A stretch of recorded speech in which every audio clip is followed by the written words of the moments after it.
Hello जी, नमस्ते। बुजुर्गों की पाठशाला में आप सभी का स्वागत है। एक माँ आप सभी लोगों को ढेर सारी दुआएं देती हूँ। मैं सारे संसार के लिए प्रार्थना करती हूँ आप सभी लोग सुखी और संपन्न हैं। आज बुधवार का दिन है, इसलिए गणेश भगवान जी जो हैं सारे कामों को सिद्ध करते हैं। कल हरेला है। आज मैं आप लोगों को ढेर सारी दुआएं देती हूँ, सारे जन के लिए प्रार्थना करती हूँ। तो गणेश भगवान से आज मैं एक दिन पहले ही प्रार्थना कर ले रही हूँ सारे संसार और उनके लिए ये कहना चाहती हूँ। गणेश भगवान जो है हमारे सारे कामों को सिद्ध करते हैं। उनके उपलक्ष्य में थोड़ा बोलना चाहती हूँ। त्रुटि जो भी हो आप इसमें क्षमा कीजिए। बहुत बहुत आप लोगों का प्यार बहुत मिल रहा है, इसमें मुझे बहुत खुशी हो रही। ढेर सारे दुआएं आप लोगों को। सभी लोग आप सुखी और संपन्न रहो। घर में सब के लिए मेरी ढेर सारी दुआएं, हर संसार के लिए। आज मैं कहने जा रही हूँ गणेश भगवान के बारे में। गणेश भगवान की कथा कह रही हूँ माँ, चलो सुनिए आप सभी लोग। एक बूढ़ी माई थी, उसको गणेश भगवान पे बहुत बड़ी आस्था थी। वो दिन रात बहुत गरीब थी, उसके पास कुछ नहीं था। दिन रात जैसे तैसे करके अपना जीवन यापन करती थी। लेकिन उसे धुन थी कि मैं गणेश भगवान की आराधना करूँ, उनकी पूजा करती थी।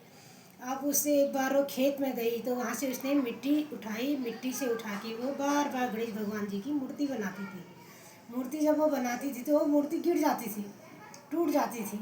फिर वहीं कहीं कोई राजा था, उसके बड़ा महल मकान बन रहा था, तो कारीगरों के पास गई, बोली मेरे लिए थोड़ी सी सीमेंट का छोटी सी मेरे गणेश भगवान की मूर्ति बना दो। तो जो कारीगर थे उन्होंने मजाक बना दी, उन्होंने कहा नहीं ठीक है। वो वापस आ गई और फिर उसने उनको श्राप दे दिया। तो बोली बूढ़ी माई कि जिस प्रकार तुमने ये टेढ़े शब्द मेरे लिए बोले, तुम्हारी दीवार कितनी भी कुछ भी करो, तुम बनाते जाओ, तुम्हारी दीवार जो है कभी सिद्ध न होए। सुबह से शाम हो गई, 2 दिन बीत गए। जब राजा आया, राजा ने देखा तो राजा जी बोले आखिर क्या बात, कल से आप लोगों ने काम क्यों नहीं किया। तब वो कारीगर बोले जब हम मकान बना रहे थे तो एक बूढ़ी माई आई, उसने हमसे ऐसी ऐसी बात कही तो हमने मना कर दिया। तो उसने कहा कि तुम्हारी दीवार जो है टेढ़ी रहे, कभी नहीं बने। फिर राजा जी बोले आप उस बूढ़ी माई को मेरे दरबार में लेके आओ। ठीक है, उस बूढ़ी माँ को दरबार में लेके गए। तो बूढ़ी माई बोली राजा से कि क्या बात है, कहिए आप अपनी से। उसने कहा मेरे को सोने की नहीं, सही सीमेंट की, मैंने इनसे कहा कि मेरे लिए सीमेंट की एक मूर्ति बना दीजिए। तो इन लोगों ने मेरा उपहास किया, तो मैंने बोला ऐसा तो ऐसे ही हो गया, ठीक है। फिर राजा ने माफ़ी मांगी, कारीगरों ने भी, मकान में जो काम वाम करते सब ने माफ़ी मांगी। फिर राजा ने उस माई से कहा माँ हम आपके लिए सोने की मूर्ति बना देंगे, आप चिंता मत करो। फिर उस माई वहाँ गई और उसने आराधना की, मन में पूजा करी कि तुम्हारी दीवार सिद्ध हो और तुम्हारा काम सफल हो। देखा तो उनका दीवार भी सीधी हो गई और काम भी सिद्ध हो गया। फिर राजा जी ने क्या करा, उनके लिए सोने की मूर्ति बना दी, गणेश भगवान बना दिए।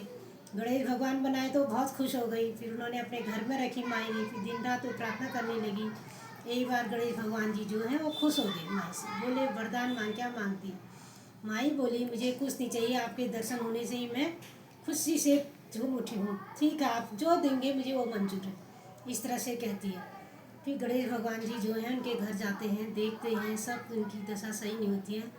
उनके लिए घर बना देते हैं, सब ठीक ठाक कर देते हैं, मंदिर बन जाता है। फिर सारे गांव वाले उसी मंदिर में पूजा करते हैं। इसी तरह से गणेश भगवानों का मतलब जो है हर जगह सभी जगह उनका नाम लिया जाने लगा और खूब पूजा वूजा होने लगी। सब खुश हो गए उनको देख के। फिर उसने पार्टी आर्टी कराई, सबको बुलाया गाँव वालों को। गणेश भगवान के जो चतुर्दशी के दिन है उस दिन बनाई जाती है।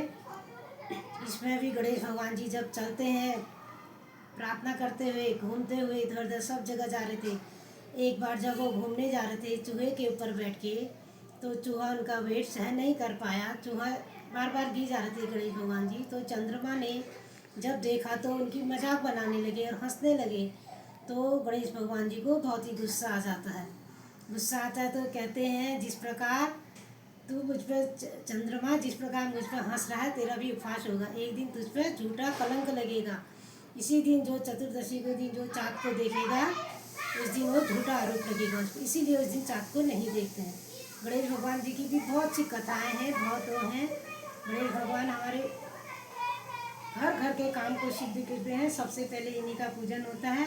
यहीं से हर काम, शुभ विवाह सब कुछ यहीं पर से शुरू होता है काम। ये जहाँ पर अपना रिद्धि सिद्धि लेके आ जाते हैं तो सारे काम सफल कर देते हैं। अगर कोई इनको नहीं करता है तो विघ्न में आते हैं तो उनका काम बिगड़ भी जाता है। थोड़ी सी में खुश हो जाते हैं। इनको लड्डू खिलाइए और दूबा चढ़ता है इनको 7, 5, 11, 21, 151। और वो दूबा इनके पेट में लगाना चाहिए, क्योंकि पेट में ही एक बार इनका जब दर्द हुआ तो माता पार्वती ने इनको दूबे की रस पिला के इनको पिलाया था, तो इनका दर्द ठीक हो गया, इसलिए दूबा चढ़ाया जाता है। गणेश भगवान हमारे सर्वश्रेष्ठों में हैं। ये भोलेनाथ के पुत्र हैं, पार्वती माँ के पुत्र हैं। इनकी आराधना करो और बुधवार के दिन इनका स्मरण करो। इन्हें हरा रंग बहुत प्रिय है, इसीलिए मैं इनके बारे में बताना चाह रही थी। वक्रतुंड महाकाय सूर्यकोटि समप्रभा, वक्रतुंड महाकाय सूर्यकोटि समप्रभा, निर्घम कुरु मे देवे सर्वकार्येषु सर्वदा। वक्रतुंड महाकाय सूर्यकोटि समप्रभा, निर्घम कुरु मे देवे सर्वकार्येषु सर्वदा। सबसे पहले गणेश भगवान का स्मरण करो, ध्यान रखिए। गोबर से इनकी जो मिट्टी की मूर्ति बनाते हैं उसमें गंगा जल डाल के 1 रुपये का सिक्का रख के, दूबा रख के, पिठिया तिलक करके और गणेश पूजा में सर कोई रखता है तो ये बहुत ही शुभ हो जाते हैं, प्रसन्न हो जाते हैं। और दिया जला देते हैं वहाँ पर, गणेश भगवान जी वहाँ पर बैठ जाते हैं और सारे काम अपने बड़ी सरलतापूर्वक करते हैं, आगे बढ़ाते रहते हैं, कोई विघ्न बाधाएं नहीं आती हैं। इसीलिए उनकी स्थापना करते हैं, किचन पे भी पूजा करते हैं। गणेश भगवान हमें बहुत प्रिय हैं। सावन के महीने में अब आने वाला है इनका भी चतुर्दशी, उसमें इनकी नहलाया जाता है, धुलाया जाता है इनको। बहुत से लोग जब विसर्जित करते हैं ऐसे भी बहा देते हैं, ऐसे कदापि न बहन को बड़े प्यार से पानी में विसर्जित किया जाता है। इनकी आराधना जितनी करो उतना कम है। मन में स्मरण रखो, वो ये भी नहीं कहते हैं मेरी पूजा करो, स्मरण करके 2 शब्द 1 रुपये का सिक्का रख के उनका नाम लेना ही काफ़ी है, वो खुश हो जाते हैं। वो पार्वती माँ के सामने बैठ के इतने में हमेशा खुश रहते हैं, माँ माँ माँ माँ करके। देखो अपनी मम्मी को, कितना आज्ञाकारी पुत्र हैं गणेश भगवान। अगर ऐसे ही संसार में हर पुत्र अपनी माँ की आज्ञा का पालन करे तो कितना अच्छा नहीं होगा। एक बार भोलेनाथ ने जब पार्वती माँ नहाने जा रही थी तो गणेश भगवान जी से कहती है कि किसी को अंदर मत आने देना। अब गणेश भगवान ने, शिव शंकर भगवान जी आगे तो गणेश भगवान ने अपने पापा को आने से पिताजी को मना कर दिया। तो भोलेनाथ को गुस्सा आ गया, उन्होंने उनका सर काट के फेंक दिया। वह सर कहाँ पड़ा? पाताल भुवनेश्वर में है, ये इस समय पिथौरागढ़ में है। तब वहाँ पर जाके जब पड़ा तो माता पार्वती बहुत बिलख जाती हो जाती। फिर उन्होंने हाथी का सूंड ला के लगाया, सर्वश्रेष्ठ। तब से इनका नोज जो है तब इस तरह से बढ़ी हुई है। इनकी आराधना कीजिए, इनकी पूजा कीजिए और सारे कामों को अपने सफल कीजिए। हर बुधवार को इनको दूबा लड्डू चढ़ाइए, मीठा पकवान बहुत पसंद है उन्हें। के लड्डू, बेसन के लड्डू चढ़ाइए, बेसन के लड्डू अति प्रिय हैं उन्हें।